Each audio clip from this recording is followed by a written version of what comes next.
அமெரிக்க போர் வீரர்கள் கொல்லப்பட்டிருக்காங்க, பலர் திரும்பி வந்துட்டாங்க.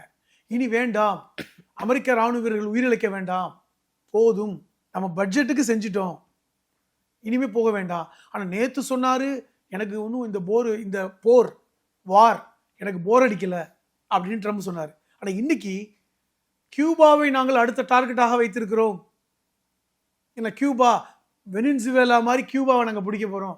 இது என்ன மடைமாற்று வேலை? அப்போ அந்த எப்ஸ்டீன் ஃபைலுக்காக சண்டை போட்டிங்களா ஈரானோட? இன்னைக்கு ஈரான் கை ஓங்கின உடனே நீங்கள் வந்து கியூபா பக்கம் வரீங்களா?